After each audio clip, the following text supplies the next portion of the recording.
Okie doke. So this is kind of me trying to redo some of my previous videos to make them a little bit more watchable, because some of the older ones I didn't have as good of video editing software, and now I at least look like a person and I'm not fading in and out with the color and everything. But anyway, this one is on estrone, which it was a very much watched video for the trans feminine folks. And essentially what I said in that first video and a subsequent video was that, whenever you're on feminizing therapy with estradiol, one of the problems that can be seen that was very widely professed by Dr. William Powers up in Michigan was that people who took pill form of estradiol would seem to convert the pills, instead of just staying as estradiol, they would convert them into also estrone, because there are all kinds of different types of estrogens. The three main ones being estriol, estrone, and then estradiol. And estradiol being more what I call the powerhouse estrogen, which is the one we depend on for most of the feminizing changes that we see. And then estrone being a somewhat weaker form, supposedly, and causing a little bit more in the way of like fat deposition and whatnot. And what was being proposed was that, a certain ratio between estradiol and estrone was more efficacious for transitioning.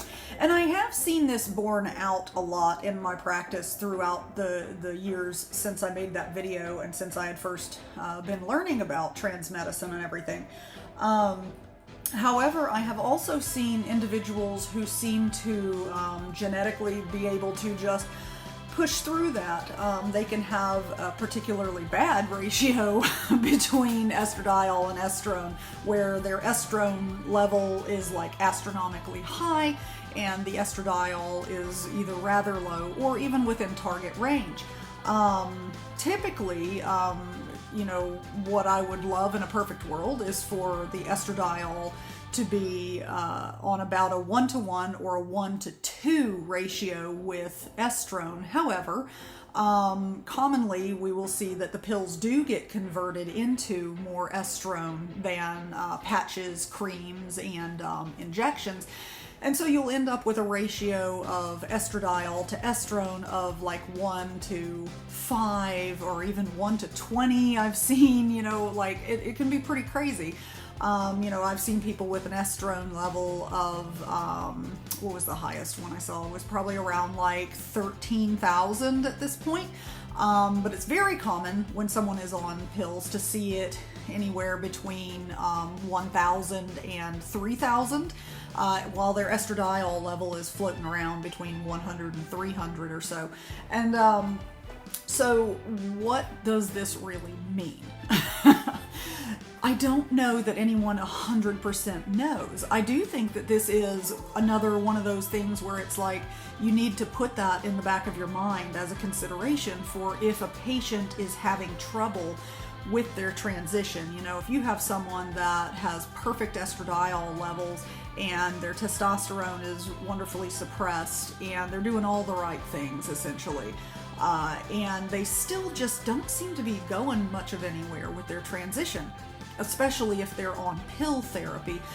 Estrone is something that I would then definitely want to look at and examine and see if that could possibly be an issue, and then maybe switch them to a different method of estradiol, either patches, creams, injections, and just see if that resolves. But anyway, so there have been, and I did a video on this, just a little update on estrone. There was a study that came out that was looking at estrone's effects on transition, and they had said that it didn't, or at least their findings, did not see that big of a correlation between, what the estrone level was and what transition results transpired. Of course, that's one study, whatever. And like I said, in my own practice, I have seen a lot of folks who do seem to be affected by estrone, and then those who don't seem affected at all, or at least not at the levels that they had. I mean, if someone had a 3,000 level of estrone, and we took them to 10,000, maybe at that point they would be affected by it, but at 3,000 they're able to just kind of push through and they are not bothered by it. So, again, so what is the use of estrone? It can, or seems to be, again, no one seems to be 100% on these things, mainly because of a lack of interest in studying trans medicine. A lot of times, it seems. Not a lot of money there, I can tell you that. Every time I apply for grants for funding trans research, all they want to see is HIV/AIDS and nothing else.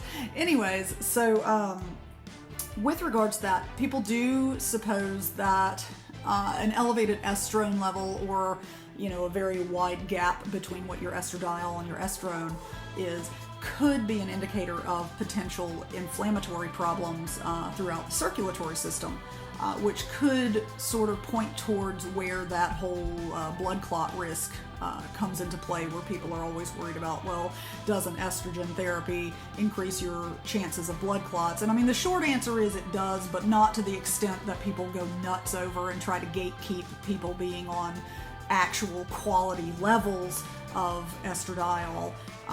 It's just, no. Anyway, but if your estrone level is out of whack compared to your estradiol, or if it's just insanely high to begin with, there is some loose evidence out there that shows that there are people who have more inflammatory problems with the cardiovascular system that could lead to blood clots, DVTs, that type of thing.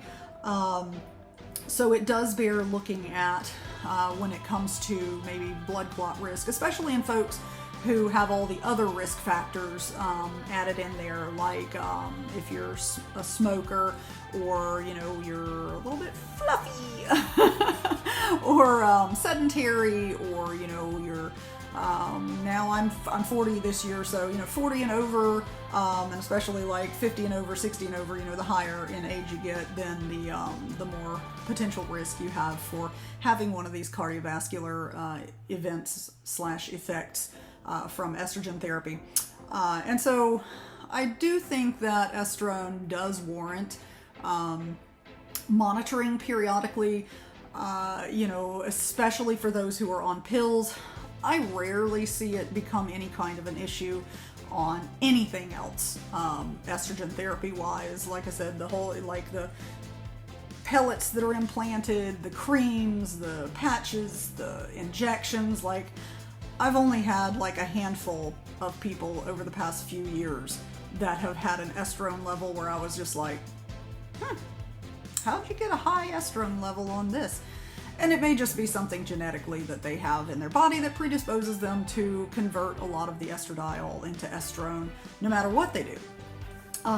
But as far as it being a transitional problem for everyone, I'm going to have to say that I have not seen that borne out in practice over the years.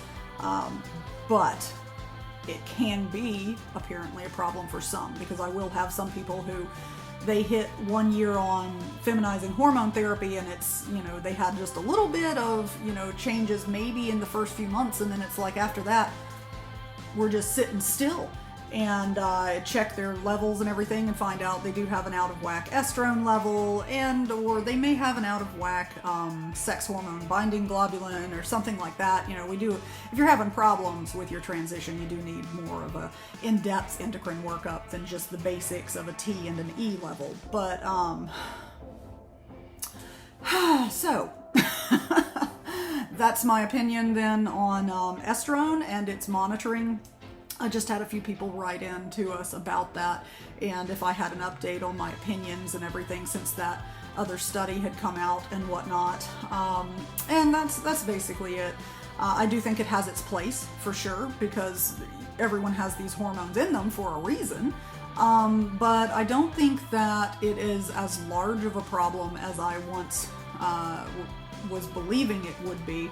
And it seems to only be that kind of a problem for certain individuals who may, just be genetically predisposed towards not being able to progress with a certain level of estrone. And in that case, you just, like I said, you just change the method. So, from pills to patches or injections or whatever. I always recommend injections. Those suckers just don't ever seem to fail. But anywho, so for those on pills, if you're having problems with progressing and, everything else is fine, your T is suppressed below 50, your estradiol level is, at least where I aim for it to be, depending on what you're taking, pills, injections, or whatever, could land you anywhere between 100 and 300s or something like that for estradiol levels.